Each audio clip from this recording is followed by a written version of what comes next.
I gotta look up a topic. Oh, I got one. I'm down for whatever, man. I'm the king of improv. Who says that? Steven Seagal has recently said he's the king of improv. About all his horrible new movies where he mumbles through everything. Apparently he's taking pride in all of that because it's improv, saying he's the king of improv anyway. It's not like he's improving and it's turning into gold, where it's like... Yeah, he's improving it. My favorite one, I was watching this Ralph the Movie Maker video, and he's trying to just say, like, I'm not stupid. And he said, I wasn't born... Because there's the phrase, I didn't fall off a turnip truck yesterday or something. He's like, I wasn't born in a fucking turnip truck, and I wasn't born at night. I was born in the bright fucking sunny daylight. And I was not born on a fucking turnip truck, man. Turnip truck? And I was not born at night. I was born in a bright fucking sunny day, man, and I've been doing this for a long time. He has all these new straight to VOD, tax haven movies. It's just they're washing money. Yeah. Because there's Nick Cage is always doing a bunch of schlock. Bruce Willis. Apparently Nick Cage does all that stuff because he needs money. Yeah, he bought like the LaLaurie mansion in New Orleans. He bought everything. Which is like, he's just like dropping millions on random shit that he probably doesn't need. Nick Cage, if you want to be on our YouTube show On the Table, please email us right here. We don't even have a youtube.com/on the table. It's youtube.com/numbers and user. And it looks like when you have Google generate a strong password for you. Yes, basically. That's our URL.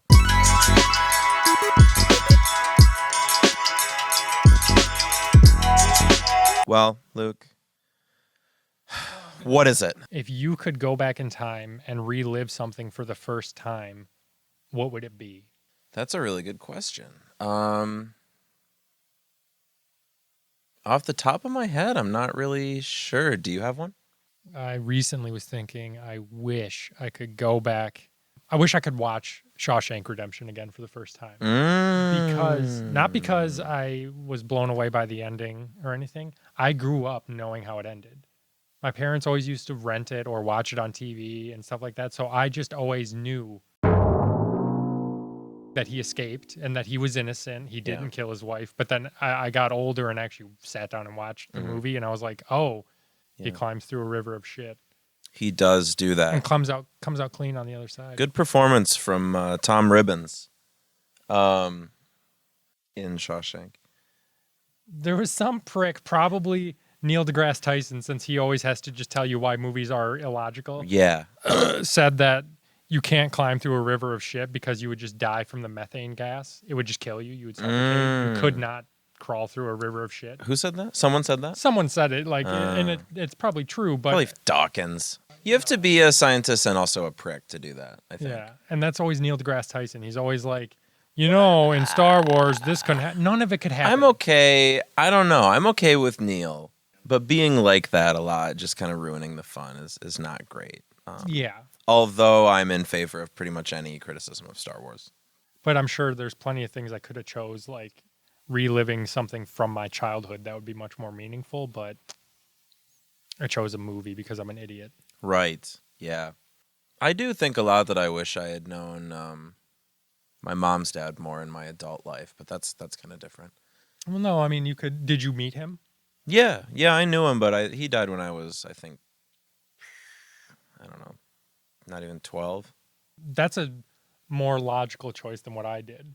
Let the record show that I made a better decision than. Yes. Why would you want to spend more time with him? Like, what? Yeah, he just seemed like a really smart, interesting, level-headed, really reasonable, cool guy. I think I would have really appreciated what he was about from the stories I've heard about him.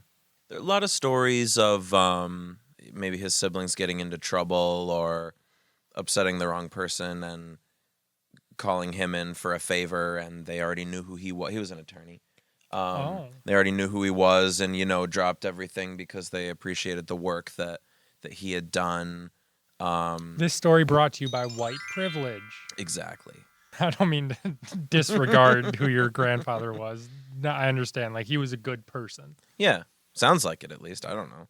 Do you remember much about, like, his personality? I mean, he definitely had that grandpa intimidation factor. But being a lawyer, he was less of a rugged guy. He was I don't know. He just seemed like a really cultured, just interesting guy. That's the thing is I just am mostly getting just memories from childhood and stories of him. So Do you think you inherited any qualities from him? I sure hope so. Yeah. I mean, I remember him being really quick to understand the plight of others or the situation that others might be in, and that's something that that's really important for me to do. I think they call that empathy. Right. Yes. That is the word. I've heard the term. Mm-hmm. I don't know that I've ever felt the word. No. Me never relating to another human being and not caring about their plight. Mm-hmm. Is that okay? That's just how I would describe you to my loved ones and coworkers. Back to your piece of shit grandpa. Yeah. What did he die of? Cancer? Thank God. Yeah. This doesn't have to be in the episode, but how old's your mom? 64? How old's your dad? 60. If you could relive a time that would be, or relive something in your life, that'd probably be what it is. I don't know. If it was like, if I could go back knowing what I knew now, because if I just go back to that time, I'm still just like a stupid kid. Yeah. And he's just like, you're not going to... don't mess with my binoculars or whatever. Yeah. That did happen. That's a strong memory I have of the man. You talking about that reminds me of my grandfather on my mom's side was very calm, kind man. Mm. He never got angry. Like my mom said, growing up, he never yelled at her ever. But he yelled at me though. When I was in the mall. Sexist. I know. I was in the mall with him as a kid. This was one of my earliest memories in life. Mm-hmm. And this dude came up to me. I'm sure he was just a nice man. And he was like, hey kid, what's your name? Luke. And he was like, oh, he pulled out a pocket Bible and he's like, hey, that's a chapter in the Bible. And then the dude scared me and I started crying and I wouldn't stop crying. And my grandpa was watching me at the time and my mom was like in a store. And I kept crying and my grandpa was just like, he started yelling at me in German. And he had never yelled ever because he was German. And then the guy with the Bible took me out back and fucked me. Because what kind of a serial killer walks around with a pocket Bible and shows it to kids named Matthew, Mark, Luke, and John? Yeah. Or Timothy. Or Psalms. What's your name, kid? My name is Deuteronomy.